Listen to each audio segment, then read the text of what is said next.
बिस्मिल्लाहिर्रहमानिर्रहीम। बायो की जो हमने ब्रांचेस स्टार्ट की थी उसका नेक्स्ट पार्ट जो है वो आज हम कंप्लीट करेंगे। उनमें है environmental biology, social biology, parasitology, biotechnology, immunology, entomology and pharmacology. Environmental biology, ये बायोलॉजी की वो ब्रांच है जिसमें हम इंट्रैक्शन को स्टडी करते हैं between organism and their environment, यानी कि जानदारों का उनके माहौल के साथ इंट्रैक्शन क्या है, रिलेशन क्या है, उसकी स्टडी को हम कहेंगे इन्वायरमेंटल बायोलॉजी। अब इन्वायरमेंट जो है वो हम उस रीजन को या उस जगह को कहते हैं जहाँ एक इंसान या एक जानदार रहता है, यानी कि हमारे रहने की जगह जो है, इर्द गिर्द का माहौल जो है उसे हम कहते हैं कि ये इन्वायरमेंट है। या हम सिंपल वर्ड्स में कह सकते हैं कि ये एक सेट है biotic and abiotic component का। Biotic mean living and abiotic mean non living, यानी कि इन्वायरमेंट में सिर्फ लिविंग ही को हम स्टडी नहीं करेंगे बल्कि लिविंग ऑर्गेनिजम्स जो हैं वो ए बायोटिक कंपोनेंट्स के ऊपर भी डिपेंड करते हैं, नॉन लिविंग कंपोनेंट्स जैसे सॉइल, एयर, वाटर वगैरह के ऊपर भी डिपेंड करते हैं। तो लिविंग और नॉन लिविंग यानी कि बायोटिक और ए बायोटिक कंपोनेंट जो है उसका एक कंप्लीट सेट जो है उसे हम कहेंगे इन्वायरमेंट। तो उस इन्वायरमेंट के साथ ऑर्गेनिज्म के इंट्रैक्शन की स्टडी को कहा जाता है इन्वायरमेंटल बायोलॉजी। जैसे हमने कहा है कि इन्वायरमेंट जो है वो सेट है बायोटिक और ए बायोटिक कंपोनेंट्स का। Biotic mean living and abiotic mean non living. Biotic component जो है वो किसी भी इन्वायरमेंट के हैं producer, consumer and decomposers. Producer means plant जो कि अपनी खुराक को खुद प्रिपेयर करते हैं, प्रोड्यूस करते हैं, उन्हें प्रोड्यूसर्स कहेंगे। और प्रोड्यूसर की बनाई हुई फूड के ऊपर जो डिपेंड करते हैं, जो फूड को कंज्यूम करते हैं, वो है कंज्यूमर जैसे कि ह्यूमंस। और प्लांट और एनिमल्स जो हैं उनकी डेथ होने के बाद उनकी बॉडी को डिकम्पोज करते हैं, डिकम्पोजर जैसे कि बैक्टीरिया एंड फंजाई। उसके बाद है ए बायोटिक कंपोनेंट्स। ए बायोटिक या फिर non living component of environment जो हैं वो हैं air, water, soil and temperature. तो बायोटिक और एबायोटिक ये दोनों कंपोनेंट्स जो हैं उसके कंप्लीट सेट को हम कहते हैं इन्वायरमेंट। और ऑर्गेनिज्म का उसके इन्वायरमेंट के साथ इंट्रैक्शन जो है उसकी स्टडी को कहते हैं environmental biology. Social biology bio की वो ब्रांच है जिसमें एनिमल्स जो हैं उनके सोशल बिहेवियर को स्टडी किया जाता है। वही एनिमल्स जो हैं वो बाद में सोसाइटीज़ बनाते हैं। इन शॉर्ट के social biology is a branch of biology that deals with the study of social behaviour of animals that make societies. और इसके अलावा अगर हम देखें तो सोशल बायोलॉजी जो है वो एक इम्पोर्टेंट रोल प्ले करती है एवोल्यूशन में। तो it help to examine the social behaviour in term of evolution. Next ऐसे अगर हम एग्जांपल इसमें देखते हैं सोशल इंसेक्ट्स, बहुत सारे इंसेक्ट्स जो हैं वो सोसाइटीज़ बनाकर रहते हैं लाइक द हनी बीज। हनी बीज जो हैं वो हनी कॉम के अंदर रहती हैं और इसमें एक ही कॉम के अंदर 3 टाइप्स की बीज होती हैं जो कि डिफरेंट नेम्स हैं इनके, ड्रोन्स, वर्कर एंड क्वीन बीज।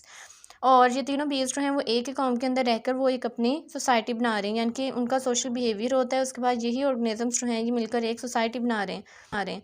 अब अगर यहाँ पर दिखाया गया कि क्वीन को अगर हम देखें वो एक हाइव के अंदर एक ही क्वीन होती है और इसका काम ये होता है कि वो हाइव के अंदर रहकर सिर्फ और सिर्फ एग को ले करती है।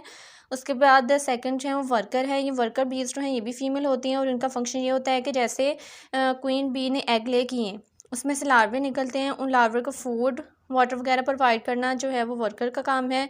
उसके अलावा लार्वे जो है उसको प्रोटेक्शन देना, केयर करना उनकी, और कॉम जो है यानी कि हाइव जो है उसको गार्ड करना। ये सारे फंक्शंस जो हैं ये वर्कर के हैं। थर्ड टाइप होती है ड्रोन्स की, और ड्रोन्स जो हैं ये सिर्फ मेल होते हैं हाइव के अंदर और क्वीन और वर्कर से अनलाइक, यानी कि उनसे डिफरेंस इनमें ये होता है कि इनके अंदर स्टिंग्स जो हैं वो मौजूद नहीं होते, they do not have stinger. Parasitology जो है ये वर्ड से पता है कि पैरासाइट्स की स्टडी जो है इसको कहेंगे पैरासाइटोलॉजी। और पैरासाइट्स क्या हैं? पैरासाइट्स ऐसे ऑर्गेनिजम्स हैं जो कि दूसरे जानदारों के जिस्म में रहते हैं और जिस जानदार की बॉडी में ये रहते हैं वो इनके होस्ट हैं, ये खुद पैरासाइट्स हैं और ये उनकी बॉडी से फूड एंड शेल्टर यानी कि खुराक भी लेते हैं, रहने की जगह भी लेते हैं, लेकिन उसके बदले में उन्हें नुकसान पहुंचाते हैं। तो पैरासाइट्स जो हैं ये कैसे ऑर्गेनिजम्स होते हैं that take food and shelter from living host and return harm them.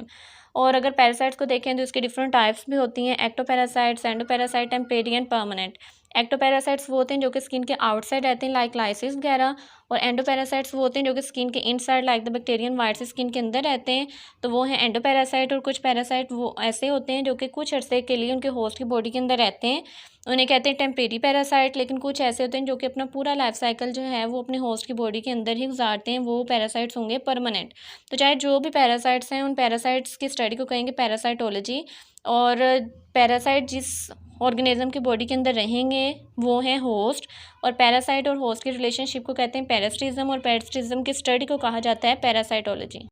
Biotechnology जैसे वर्ड है इसमें बायो, तो बायो का वर्ड जो है वो यूज़ किया जाता है लिविंग ऑर्गेनिजम्स के लिए। तो एक ऐसी टेक्नोलॉजी जिसमें लिविंग ऑर्गेनिजम्स को यूज़ किया जाता है ऐसे सब्सटेंसेस बनाने के लिए जिससे इंसानों को फ़ायदा पहुँचे। तो प्रैक्टिकल एप्लीकेशंस यानी कि अमली तौर पर इस्तेमाल किया जाता है लिविंग ऑर्गेनिजम्स को to make substances for the welfare of mankind. अब बायोटेक्नोलॉजी जो है ये बायो की इस ब्रांच को इस्तेमाल करते हुए different types of useful products बनाया गया है, जैसे कि वैक्सीन है, इंटरफेरोन्स हैं, बीटा एंडोर्फिन, यूरोकाइनेज, थाइमोसिन। इसके अलावा बहुत सारे और भी प्रोडक्ट्स हैं जो कि बायोटेक्नोलॉजी, जेनेटिक इंजीनियरिंग वगैरह की टेक्निक्स को यूज़ करके बनाई जा चुकी हैं। तो ये जानदारों को ही इस्तेमाल करके आगे यूज़फुल प्रोडक्ट्स बनाए जाते हैं और वो वाले प्रोडक्ट्स जो हैं वो नेक्स्ट इंसानों के लिए फ़ायदेमंद साबित हों। तो ये सारी की सारी स्टडी हम करते हैं बायोटेक्नोलॉजी में। इम्यूनोलॉजी जो है, इम्यून सिस्टम हमारी बॉडी का एक ऐसा सिस्टम होता है जो कि बेसिकली तौर पर हमें डिफेंस प्रोवाइड करता है। तो इम्यून सिस्टम की स्टडी जो है उसको हम कहेंगे इम्यूनोलॉजी। और इम्यूनोलॉजी जो है इसमें हम कम्प्लीटली तौर पे इम्यून सिस्टम को स्टडी करते हैं, यानी कि इम्यून सिस्टम क्या है, उसके कंपोनेंट्स क्या हैं, इसके बायोलॉजिकल प्रोसेसेस क्या हैं, physiological functioning of immune system को भी हम इसी में स्टडी करते हैं। इम्यून सिस्टम की टाइप्स कौन सी हैं और इसके डिसऑर्डर्स, यानी कि कम्प्लीटली तौर पर इम्यून सिस्टम की स्टडी जो है वो हम करते हैं इम्यूनोलॉजी में। अब नेक्स्ट ये है कि व्हाट इज़ इम्यून सिस्टम। तो इम्यून सिस्टम जो है वो हमारी बॉडी का एक ऐसा सिस्टम होता है जो एक डिफेंस सिस्टम के तौर पर काम करता है और बॉडी के cell, tissue and organs different जो हैं उसको प्रोटेक्शन प्रोवाइड करता है। और किस से प्रोटेक्शन प्रोवाइड करेगा? फ्रॉम इन्वेडिंग इन्फेक्शियस पार्टिकल्स, यानी कि कोई भी वायरस, बैक्टीरिया वगैरह बॉडी के अंदर इन्वेड करते हैं, दाखिल हो जाते हैं, तो उससे वो सिस्टम हमें प्रोटेक्शन देगा। और वेरियस लाइन्स ऑफ डिफेंस होते हैं हमारी बॉडी के, जैसे फर्स्ट लाइन ऑफ डिफेंस जो है वो हमारी बॉडी का स्किन। कि स्किन जो है कोई भी अगर हमारी बॉडी के अंदर माइक्रो ऑर्गेनिज्म या कुछ भी इन्फेक्शन स्टार्ट होने लगता है तो सबसे पहले डिफेंस हमें प्रोवाइड करती है हमारी स्किन। तो स्किन जो है वो फर्स्ट लाइन ऑफ डिफेंस है हमारी बॉडी का। उसके अलावा जैसे वाइट ब्लड सेल्स जो हैं और बहुत सारे बॉडी के और भी पार्ट्स हैं जो कि इम्यून सिस्टम के पार्ट्स हैं जो कि हमें प्रोटेक्शन देते हैं। तो इन शॉर्ट अगर हम कहें तो इम्यून सिस्टम का फंक्शन ये है कि कोई भी फॉरेन एंटीजन है, माइक्रोब है, माइक्रो ऑर्गेनिज्म है, उसको सबसे पहले रिकॉग्नाइज करते हैं, उसके बाद इन्हें डिस्ट्रॉय कर देते हैं। और दूसरे कोई भी डिजीज़ काजिंग अगर माइक्रोब्स वो भी बॉडी के अंदर जाते हैं तो इम्यून सिस्टम जो है वो उनको ख़त्म कर देता है। तो इम्यून सिस्टम हमारी बॉडी का वो सिस्टम है जो हमें डिफेंस देता है, जो हमें प्रोटेक्शन देता है फ्राम द इन्वेडिंग माइक्रोब से। और इम्यून सिस्टम की स्टडी को हम कहते हैं इम्यूनोलॉजी। एंटोमोलॉजी जो है, अगर इस वर्ड को सबसे पहले हम देखें तो 2 ग्रीक वर्ड से इसको डिराइव गया, entomon and logos. Entomon mean insect and logos mean study. तो इससे हमें पता चलता है कि इंसेक्ट्स की स्टडी जो है वो की जाती है एंटोमोलॉजी। तो बायो की वो ब्रांच जिसमें सिर्फ इंसेक्ट्स का स्टडी किया जाता है वो है एंटोमोलॉजी। और जितने भी इंसेक्ट्स हैं लाइक द बटरफ्लाइज हैं, कॉकरोचेस हैं, तमाम इंसेक्ट की स्टडी, उनके लाइफ साइकिल वगैरह, डिजीज़, कम्प्लीटली तौर पर इंसेक्ट की स्टडी जो है जिस बायो की ब्रांच के अंदर की जाती है वो है entomology. G is the study of drug and their effect in human body, यानी कि ड्रग्स की स्टडी और ड्रग्स को यूज़ करने के बाद ह्यूमन बॉडी के ऊपर उसके इफेक्ट्स क्या हैं वो कंप्लीट स्टडी को हम कहेंगे फार्माकोलॉजी। अब नेक्स्ट ये है कि व्हाट इज़ ड्रग्स क्या हैं। तो ड्रग्स जो हैं ये केमिकल सब्सटेंसेस होती हैं कि जब भी इंसान ड्रग्स को यूज़ करता है तो जो फंक्शनिंग होती है यानी कि फिजियोलॉजी हमारी बॉडी की होती है वो ड्रग्स को यूज़ करने के बाद ऑल्टर चेंज हो जाती है। यानी कि drugs are chemical substances that affect और alter physiology when taken into living system. अब ड्रग्स जो हैं उसको अगर कंप्लीट हम देखें तो डिफरेंट टाइप्स की होती हैं, एडिक्टिव ड्रग्स भी हैं, सिंथेटिक ड्रग्स भी हैं और उसके अलावा उसको प्रिपेयर करने के मेथड भी और होते हैं, कुछ नेचुरल होती हैं, कुछ सिंथेटिक होती हैं, कुछ सेमी सिंथेटिक होती हैं, एंटीबायोटिक्स हैं, एंटीसेप्टिक्स हैं, वैक्सीन हैं, यानी कि वो कंप्लीट ड्रग्स जो हैं उसकी एक स्टडी की जाती है। वो सारी स्टडी बायो की जिस ब्रांच के अंदर की जाती है तो वो बायो की ब्रांच है फार्माकोलॉजी। तो यहाँ तक हमारी बायो की जो ब्रांचेस हैं वो कंप्लीट हो जाती हैं।